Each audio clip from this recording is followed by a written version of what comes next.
All right, welcome back to Current Affairs Taiwan. I'm Donovan Smith, and this is Michael Turton. Now, we have a big announcement. This has been a great week for politics. Something big just happened. What was the big announcement this week?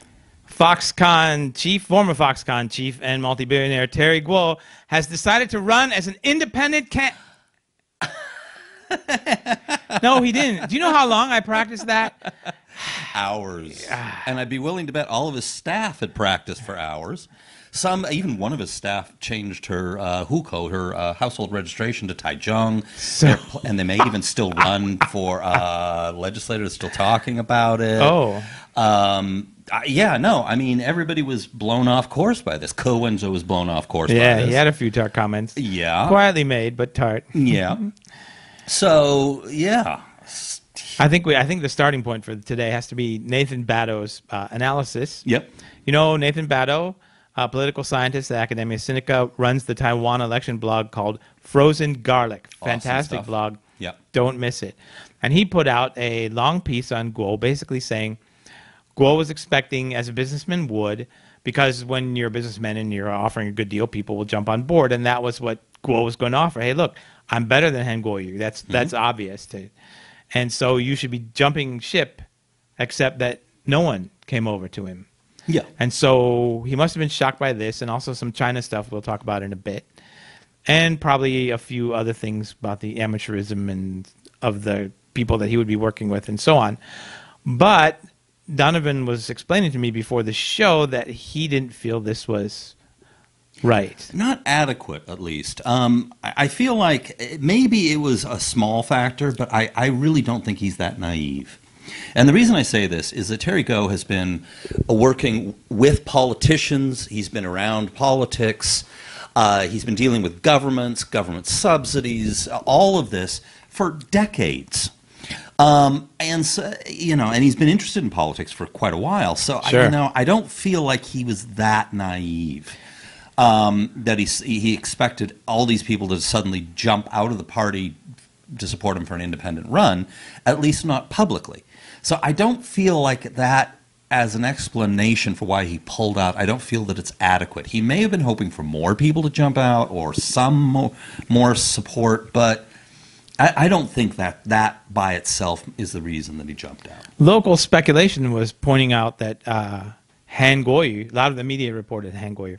A lot of the media reported that Hao Long-bing, the powerful KMT heavyweight, had met with Terry Gou 6 times between August and his decision to end in September, and including 4 times in the last 10 days. Yes. And they had been closeted together for hours with who else? Zhao Xiaokang. Zhao Xiaokang was there. So a couple of heavyweights in there. What was said?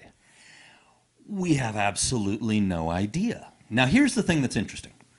I watched his video, the video that he released when he said, I'm not actually going to run. Right. Now, it was a very slickly done video. It looked a lot like a campaign video, but that would make sense because apparently he made one announcing that he was running and one that he was not running, and it would have been made by his campaign people. Well, that's interesting. Right? Yeah. So, obviously, he was still considering not running, up to the end. He was leaving that option open. So the video was pre-made. So that suggests that he definitely had this option on the table. Now, I watched the video and got drunk and watched it again and again. And a few things that really jumped out at me. Did it improve with alcohol? Yes. Now, here's the interesting thing, is that when I watch something sober, and then after a few drinks, I watch it again. Yeah. Because sometimes I pick up on things differently. I can imagine. And sometimes I get good insights. Right, anyway. It makes me more like, Han Kuo-yu, for example. It makes But here's a few things that I picked up. First of all, he did not actually say he was not running. What he said is I am withdrawing from the campaign to get the subscription, the signatures to run as an independent candidate. Right. So he didn't actually say, no, I'm not running for president. He just said he wasn't running as an independent candidate. Right, or he was withdrawing from the process. Right. For that. He also went on in the video, and he talked about how the politics in Taiwan is it's corrupt and vicious, and he had a lot of nasty things to say. Reading between the lines, a lot of it to me felt like he was taking a smack at Han Kuo-yu. So, or the people in the KMT who didn't come out to support him. Oh, that too. Who he'd been giving money to. That could be it too. For ages and ages. Yes, including the KMT itself. Right. And Mine Joe's foundation. And anyway. So that could be, yeah, that's true. That's definitely another possibility. Yeah. And I think it was more broad based than just Han Kuo-yu. But I think but he also specifically did, and I'm pretty sure this is directed toward Han Kuo-yu, is he talked about how sick he felt. I forget the exact wording, but something to that effect, at the fact that his supporters were being attacked. And we know whose supporters attacked. Right, who was attacking who, Yeah, so that's definitely a slam at Han Kuo-yu's supporters. So that's definitely where that's coming from. He also said that he still wanted to stay in politics, and that he wanted to and he said in other venues that he wanted to have influence over various policies. So that's a definite possibility. Maybe he wants to do, the think tank routine, and then he uses his influence his influence, his power, his voice, and his money to get behind the issues that he really cares about and just focus on that. Spares him the campaign, spares him a lot of other things, which I'll get into in a second.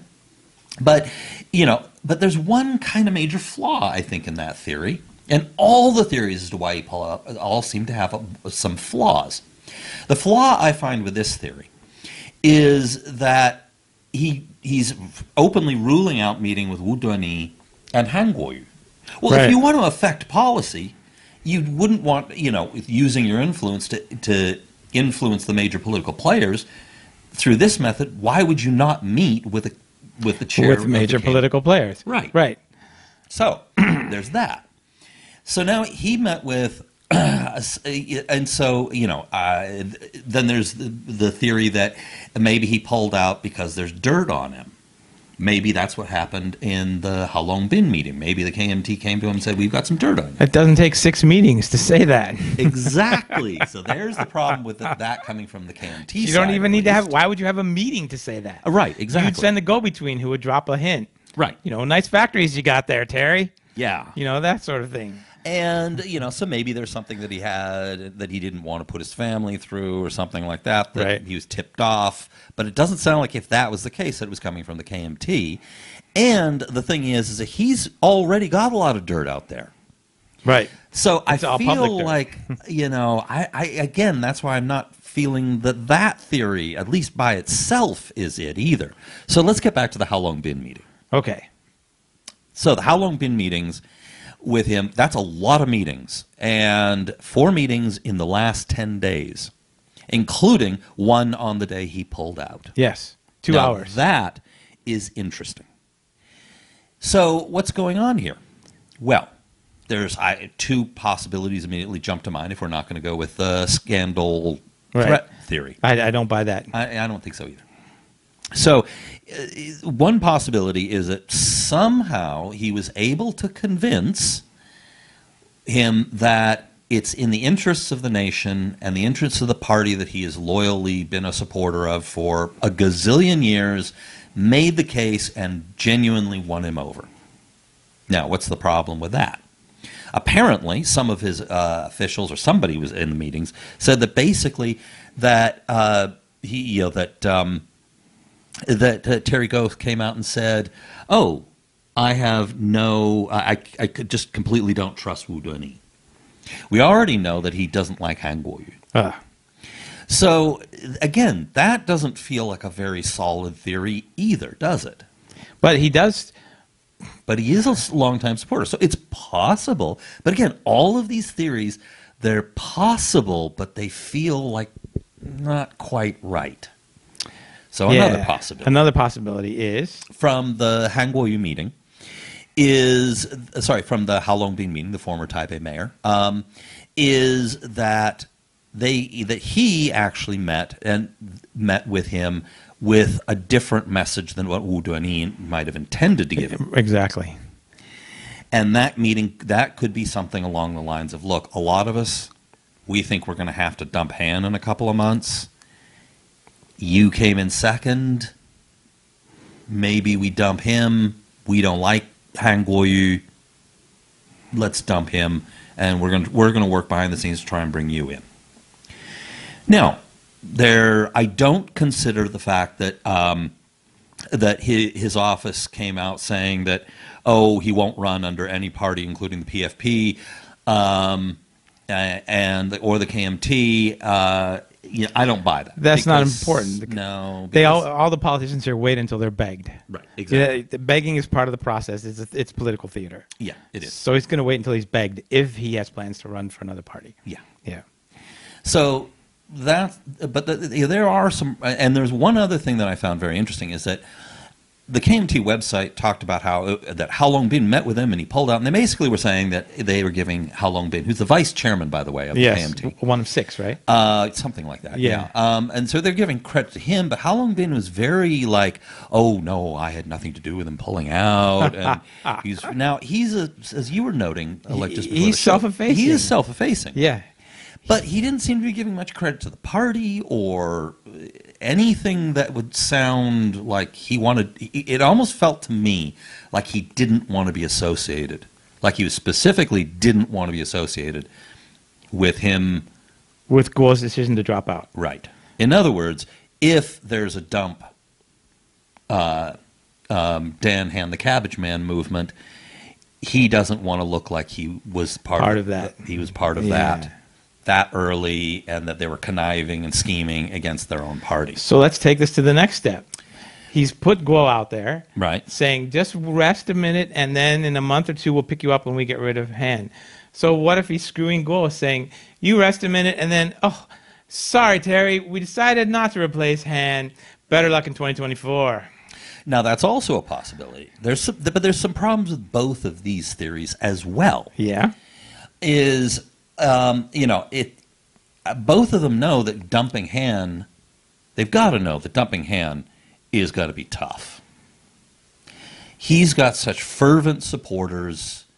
They were still neck and neck in the polls. Right. Okay, so there's that. We've made that point several times. Yeah. So, I don't feel it's possible. What could Hao Longbin say to Terry Gou that would convince Guo that they really could dump Han and shift all those people over to Guo? How could that possibly? What argument is out there? If there was an argument that was out there, everyone would be talking about it right now. If we knew about it. Now, they may. Now, maybe he said something like, "Look, we're going to drop a bombshell on Han about some scandal." Oops, leaked. Sorry about that. Right. Sure. Zhao Shaokang has a lot of influence in media. Right. Maybe counter CTI or something. Who knows? If there's some brilliant theory here, I don't have it. But these are possibilities. Yeah. So, so then there's China. Then there's China. Yeah, that's right. China diddled Foxconn stocks with some new restrictions. And that was something that Nathan Batto picked up on, which is interesting. Also, there was a Taipei Times editorial the other day, which basically had something like a line, something along the lines of, and then China, clapped its hands and told told Terry Gou to drop out, and like a dutiful puppy he did, something along these lines. Couple of problems with this scenario. Again. First of all, you would have thought that China wouldn't need to send signals via the stock market. They could probably just pick up the phone. He's got to have Terry Gou has to have amazingly good connections with the Chinese Communist Party to rise to the level of power and influence that he has in business in China. Okay. Period. He's in pictures with Xi Jinping and all the bigwigs over there. They've got to have his phone number, or at least the phone number of his personal secretary. And they have enough money to send someone to tell them these things. Number two, they could have, and they would have told him, presumably, a long time ago. What were they waiting for? Why did they let this thing drag out if it was China? Now, maybe they thought he wouldn't do it, or I don't know. So, it's a possibility, but again, it just feels fishy. Like, It feels weak. It feels weak. Like And- he's but the running for problem is- president, and he knows that they have this power. Yes. And they will exercise it. Yeah, so he's already thought about that. Yes, he would have thought about this right from the beginning. Exactly. And so, again, none of these theories are really feeling solid. Now, another possibility, he looked at the numbers and just simply, like this was something that you mentioned. Yeah. He's a businessman. He looked at the numbers and thought, Taiwan's unbeatable, and he just pulled out because of that. That's the explanation that makes sense to me. Well, see, there's some problems with that one, though. Which, yeah? Well, first of all, he is doing pretty well in the polls, and Han had been declining. He was coming up, and he hadn't even really started campaigning yet in any serious way. Right. Once he started bringing in all his money to bear, he would presumably have some confidence in how much influence that could possibly have. And he was getting votes from Tsai. Right. So all he needed to do then was to start poaching votes from Han and the undecideds, because there's a lot of undecideds still out there. And he had the support of the most important figure in this election, which is Matsu, who told him to come out and run. So if you're a guy, and you're a guy who compares yourself to Genghis Khan, and famously, when he was starting out, he would just pound down doors. I mean, literally, if he couldn't get an appointment, he'd just simply go to these companies in the United States and just walk right in their offices. This is a guy who's such a go-getter. He wouldn't have come this far along if he wasn't so driven. And this also might suggest that Matsu might be a liar. And that couldn't be that couldn't No, be the case. Matsu was teaching him a lesson in humility. Oh, well, that's actually very possible. This is a life lesson. We're watching a life lesson unfold in front of our eyes. I just think that Kuo was looking at, well, it's like Nathan pointed out too. He's running against established parties with established party organizations who have people on the ground and who have lots of experience running elections, and he would have to put all this together in 3 months. Yeah. And where So was that's a that going to possibility. happen? Yeah, and that's definitely a possibility. And things must have looked pretty blurry to him. Yeah, like it was hard for him to see the future. Like nothing was clear. There we go. Okay, for those of you on the podcast, for some reason the cameras just went like totally blurry on us. We don't know why. Anyway. Most of the time it's been clear, but it's gone a little in and out, and there it just went totally. You know what it was, I think. I'll tell you. Matsu. No. Matsu. We were talking because- about Matsu. it's That's because- why. That's what it was. Teaching That was a us signal. humility. That was a signal from Matsu. Don't talk about me like that. No, I'll tell you why. I tell you why Guo left the race. Yeah. It's because he knew that Liu Sholian was going to end her. Oh, that's it. That's got to be it. And he's a big Liu Sholian. I bet. That's Annette Lu, the former vice president. But just quickly to finish the thoughts on honestly, the one thing one other possibility, and that is that he actually pulled out for a variety of reasons. Yeah, no one. In other words, it reason was no one. It was right. like what Nathan said was partially correct. What you said about the numbers was partially correct. China, we know, they were real happy, openly happy when he pulled out of the race. So they probably had been signaling to him or sending a message saying, look, we're not real keen on this. So there is a distinct possibility, and then How Long Bin appealed to his loyalty and said, look, maybe we'll make you a premier, or we'll bring you in on special something. But then again, Right, minister without portfolio. something, Industry So minister. It could be a bunch of like little pieces all kind of snapped into place, and he just went, and Cohen's is an unreliable partner. Oh, there's that. And, and he just sort of like went, and and then of course the press is going to jump all over past dirt and drag his family through it, and his Right. mother's still alive, Yep. and and it's just like all these different things added up, and he just went, yeah, I could probably get a lot done without necessarily needing to be the president. Right. And you put us all together. That may be the path of least resistance here. This could be the Occam's razor, Right. one. But I don't know. It could really be any one of those things we talked about. Well, why were 6 meetings necessary? That's the thing that fascinates me. Yeah, I know. 6 meetings in 3 weeks, basically. I do seriously wonder if there What is a the heck was going on there. Something. Yeah. I don't know. Well, I mean, that to me is like the second largest possibility behind the it was a bunch of things. Yeah, Scenario. he's secretly hoping they're going to draft him and dump Ham and Han and draft him. Right. Yeah. Because then he'd have his cake and eat it too. He'd have the KMT. He can help out his buddy Wang Jinping. Oh, who's also running for president. Who's also running for president and still running for president, and is still waiting for the path to be opened by the heavens for his that's right. run. And it just came out that he just said the other day on the that Terry Gou is waiting for his decision. Wasn't exactly clear for what, though. But he said that they have a tacit agreement between them, or a mutual agreement, depending on how you translate mochi. Right. That an understanding. Yes, They an have understanding. Yeah, but it may or may not be explicitly made. That's the tricky part here. But he said that they have an understanding that if Go was going to run, Wang would have supported him, and vice versa. And he said this. And Wang Jinping doesn't say stuff randomly. He's got that, Tsai Ing-wen's also very good at this. He doesn't say stuff randomly. Right, There's a reason for him. Right. This is not Ko-Wenza here. Ko-Wenza will just shoot his mouth off and everyone's like, oh my God, what did he just say? So, yeah. So anyway, we've got Wang Jinping. Yeah, we got Wang Jinping, and we've got Lu Xiaolian, and we have a Buddhist monk, and who else do we have? A murderer? Yes, convicted murderer. Convicted who's murderer. now out. All running for president. Yep. So, and who else? why don't you tell us about Lu Xiaolian? Lu Xiaolian? Yes, sorry. Annette Lu, who was Annette Chun's Lu. vice president, Mm-hmm.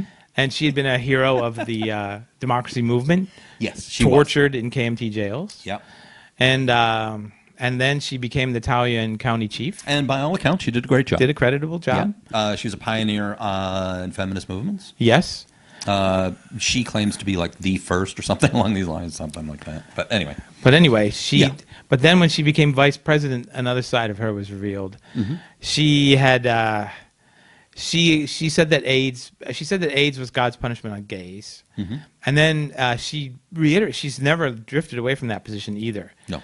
When the Constitutional Court gave the decision, when the High Court, gave the decision that it was in accord with the Constitution to let gay people marry, she said the court ought to apologize to the public and wait for the majority to come around to this position. Mm-hmm. And then there was the flap where she told the Aborigines that they should all relocate to South America and Central America where the governments would give them land. Yeah. So she's always been associated with the ethno-nationalist, super deep green side of Taiwanese nationalism. So and the independence movement. So why do you think she's running? I can't say anything because it would be slanderous. I know. I think there's actually a solid political reason for it. Well, right. She's running because the people that she's working with dislike Tsai Ing-wen so intensely. Yes, there's that. And basically, this is the Formosa Alliance. Formosa Alliance, and now it's called FAPA. They've changed the name again. It's like Formosa Alliance. I forget the new version of the English name, but it was what was the Formosa Alliance. They dumped all the young people. Basically, this is a lot of the old, deep green people. And these are the people who supported William Lai in the in the primary, the DPP primary. Wanted the young boy, William Lai. Yep. They do not like Tsai Ing-wen. But see, here's the thing. So they've started this new party. I think that the reason why they went with her is because she is the most high-profile person that they could get. It counters. There's a lot of people who have been saying, "Oh, the reason why these people are creating this party is because they hate Tsai Ing-wen and she's a woman." Yeah, and this kind of is to counter that. She stands behind their platform of putting marriage equality on ice until consensus is reached in society. But here's the thing: is it's electoral math, and this is why the PFP is going to run someone, and this is why the NPP is going to run someone. is that when you run a presidential candidate, that helps the people who come out to vote for the presidential candidate Right. also tick off the party vote in a lot of cases Right. for the person that party's running. So that means that they helps boost the turnout. That's why James Sung keeps running. Right. So that they get that 5% threshold in the legislature. The problem is that she can't run as their candidate. Because in order for someone to register as the candidate of a party in Taiwan, the party already has to have a certain number of votes and a certain presence, and the Formosa Alliance people don't have that yet. Right. So she can't formally be their candidate. They can endorse her. Well, then the voters have to remember, oh, I'm voting for Lu, so I better select whatever name the Formosa Alliance will be operating under 3 months from now. Yeah. So they're hoping to get that 5% threshold for party vote in the legislative election. And now she is, I think they can call her their candidate, but because it's a new party, she has to go through the same process as an independent candidate, which means collect all the signatures. Yeah. Now, this is going to be a huge problem for them. They have to collect over 280,000 signatures of people saying that we support her to run for president. That's going to be tough. You know, the Buddhist monk guy, the killer. Oh, there's the new party candidate. There's another candidate from a obscure, you know, China Unification Party. You know, it's not CUP, it's something else. Yeah. But I saw one. I've only seen one poll, including Lu in it, and it had her at 4.7%. Right. So you know, there's a small outside chance that she could boost them up to that 5% threshold. I think it's unlikely. I don't think it's very likely either. No, I don't. Because it'd be a pro-green, anti-Thai vote. Yeah. And I think between now and then, Tsai is going to be able to talk to a lot of those people and talk them back around. I think so. People too. aren't going to want to throw their votes away. Yeah. And here's the thing: is I don't think that this party's going to take votes from Tsai. And the reason I say that is that these are the people who already don't like. Yeah, they're Tsai. already going to stay home. All right. So they'd either stay home or they're going to vote for the Formosa Alliance. And we can even point to them and say, look, we have Tsai plus them, so look how high the green vote was. Yeah. Exactly. So they're going to increase the green vote is what's going to happen. Yeah. I think we'll I see. think you're right. So, okay, so now we've got the PFP and the New Power Party both last time passed that 5% threshold. Right.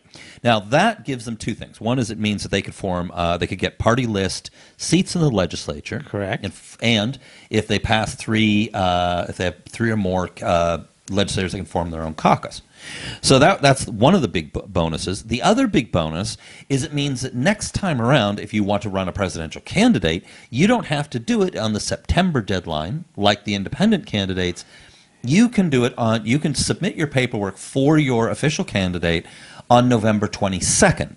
So 4 parties by November 22nd can nominate their party candidate and submit the paperwork on November 22nd. The KMT, the DPP, the New PFP, Power Party, the New Power Party, and the People's First Party, the PFP. So those are the 4 parties that don't have to make up their mind until November 22nd. Now, we already know who the DPP is going to run. Presumably, the KMT is going to run Kuo-yu, but there's already a lot of dump hand talk out there, whether or not any of that will gain traction, and because of the followers of Kuo-yu would be very upset, to put it mildly. And that was something they're going to have to consider if they want to dump Han and go with someone else. So the PFP and the NPP, the NPP just announced that they're going to have a meeting, I believe, early this week to formalize the rules for picking their presidential candidate. Kuo-chang came out and said, "Oh, of course, I am not interested." Kuo-chang is their heavyweight. Yep. The big name in that party, Yeah. other than Freddie Lim. Well, no, Freddie Lim's out now. Oh, that's right, he's out now. Yes. Yeah. No, him and Xi Yongmin are the two kind of like big names left in the party. Xi has been pushing for a presidential candidate, and I think it has a lot to do with that 5% threshold. That 5% threshold. That's what I think is going on. Get their man out there, get those votes. Yeah. But they're going to have a lot of problems because there's going to be a lot, and I don't think that Huang Kuo-chang can win.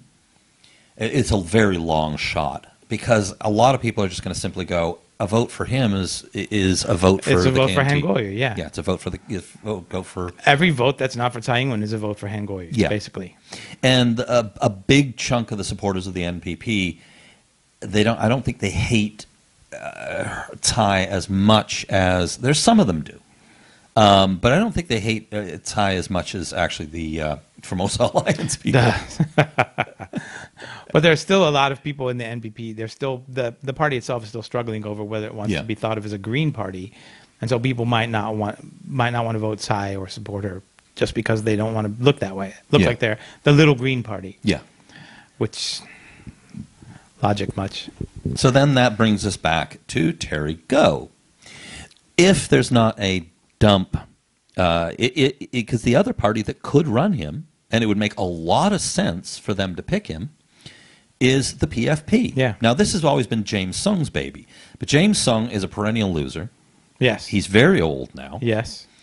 And Terry Gou definitely is going to be polling way higher than James Sung. For sure. So, if you're the PFP, and there's a lot of voters out there who are blue or light blue or just simply want to vote for a great economy, and even better for them, Terry Gou brings in some Thai voters. For the PFP, this is a win-win-win-win-win. And according to their spokesman today, he came out and said they're looking at Plan A and Plan B, and and cooperating with someone who's outside of the party is on the table Oh, it's on the table for the PFP. as a possibility. Right. So for them, the dream candidate would be Terry Gou. Right. And they don't have to send in their paperwork until November 22nd. Yep. They got plenty of time. So that means that then they'd have to figure out, broker a deal with him, see if James Sung would be cool with it. And that's a big if. But see, here's the big plus for if I were James Sung, here's what I'd be thinking. I've been working for this party for years. It's associated with my name, but unfortunately, that's it. It's basically just It's the Song faction. right. Yeah. And they've got some legislators, though. They've got some people on the ground. It would be a reasonably welcome home, I think, for Wang Jinping. So here's a possibility to poach a bunch of factional Pauls from the KMT, which they've done before, and why not do it again? Terry Gou would bring in some potentially green supporters. This party could be. James Sung has always been a bit to the left of the KMT, which brings him a little bit closer to the DPP in some areas, but not on national sovereignty issues. No. No. But, Neither will Terry Gou. Terry Gou won't be either. He'll be just like so Han he fits Kuo-yu. in pretty well, He does. except that he's a bit more on the economic right than James Sung. But, I think they could work something out there. So the question is, what would James Sung, here's what he would get out of it. It would give his party a total new lease on life. Yeah. He'd be remembered as the founder of it. Yep. It might be able to carve out a position as a light blue party in opposition to the DPP. And really, what's he got to lose? He's got to be old. He's got to be tired. This guy can boost the party significantly. And, Why would Gou do it? The numbers aren't going to because change. Matsu told him to. Matsu might. That's right. So I don't know. If I were James Sung, I'd be thinking, if I want to make this party and have a legacy and last beyond me, he has to bring in Terry Gou. Kuo-pi doesn't fit in that party. They could pick him for that reason, for the legacy. But he has for his the own party now. They just fielded But he the has first candidates today. They He's just got his announced own them. party. Kuo-pi doesn't really ideologically fit with the PFP very well. But Terry Gou, I could see James Sung going, yeah, if I want this party and me to have a legacy, he'd be the guy. Now, whether Terry Gou would accept it, I don't know. Whether James Sung can get over his ego and think that process that I just said, don't know. There's still a lot of ifs, but it's definitely it's obviously on the cards. It's obviously is a possibility. Yeah. Now, if I were Terry Gou, I'd prefer to have the backing of the KMT for obvious reasons. Right. It's a much bigger party. But the PFP might be a plausible vehicle. It already does have some legislators. They also have a lot of city councilors around the country. Sure. They have some seasoned professional political operators. Sure. Wang Jinping knows people who to hire in all these other districts, who are just simply professional political people, maybe not necessarily, he just knows who to hire. In all his years in politics. He may or may not be able to pull over a bunch of politicians, but even if it's not the politicians, it's the right aides, the right political handlers, these kind of people.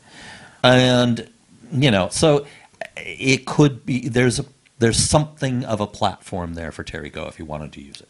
If he wants to use it. And because we don't know when he dropped out of the independent. When does he jump in? Does he jump in November so that he doesn't get toasted for 2 months? Yeah. See, this is actually. Oh, by the way, yes, that's actually another theory that crossed my mind, and thank you for reminding me of that one. Here's another possibility. Let's say you're Terry Gou, and you've got a lot of dirt in your past, which we all know exists already, and if he can delay jumping into the race until November 22nd, and then all of a sudden, surprise! Yeah. Then it's 6 weeks to the election. He's going to be on a revived honeymoon. Because all of a sudden, interest is going to be there. Like, oh my God, he's back. He's back. Oh, look, wow. Or he'll be yesterday's news. That's another possibility. But let's say that you're thinking about here. All of a sudden, he's back. Big bang. He's in the race. The DPP only has 6 weeks to totally discredit him and make an impact on the public. Yeah, that's tough. But on the other hand, everyone will be entrenched by then. And also, if he waits until November, then he can watch the polls. He can see whether hand falls off and Tsai gains what's to be gained. He can have some internal polling done. What happens if I enter the race? Mm-hmm. There's no downside for him waiting until late in the race to jump in. Yeah. So you may have just simply concluded that it's a combination of what Bado was saying. Well, what you were talking about, how looking at the numbers, it may be iffy. This buys him time to look at more of the numbers, see how it plays out. There's the possibility that a dump hand movement may succeed. Yep, there's always that possibility. And he was the runner-up, so that a draft go thing could happen. But then Udoni was just saying, was it this week, that the matter of him rejoining the KMT would require serious consideration and longer thought. Well, yeah, they don't like each other. No. A lot of other people in the party want him back. But it was who brought him in this race 3 years ago, who first started cultivating him. So Terry Gou still has options. He could still possibly be the KMT candidate. He could still be the PFP candidate. He's bought time to further consider and prepare himself. Right. He can look at the polling, and he can bring it in so close that basically he doesn't have to. He shortened the timeline. So this is another possibility. There's some problems here, though. Is that again, this is another theory that could be true or not, because it also has some problems. It depends on the behavior of the of the KMT and or the PFP, which I don't think he knows yet. Now, again, no, that's right. The How Long Been meetings. Has there been any sign of him meeting with PFP people? He and Song were making lovey-dovey a couple weeks ago. And it'd be pretty easy to pick up a phone, which nobody would see. Right. But Taiwanese tend not to like to do that. No, they might want to make that deal in person. They would want to make that deal in person. So, but there could have been a go-between. A go-between. Oh, God, that was horrible. All right. On that note, I think we should kill this before the puns begin. Be sure to find us on our YouTube channel and our Facebook page, Taiwan Go. All right. Sorry that the video went a little fuzzy a few times this time. We don't know why we moved. It was Matsu. It was Matsu. It was Matsu. It definitely had to be Matsu. Because the camera worked fine for the last few times at exactly this distance. Wait, I hear Matsu. She's asking me to run for president. Oh, maybe that's it. What do you think? PFP or KMT? Which one is it? Don't. Definitely TSU. I don't know. They didn't pass the 5% threshold. You could run for the New Power Party. I could. Yeah. Well, anyway, thanks for listening this week, and next week we'll tune in to let you know what Matsu's exact words were.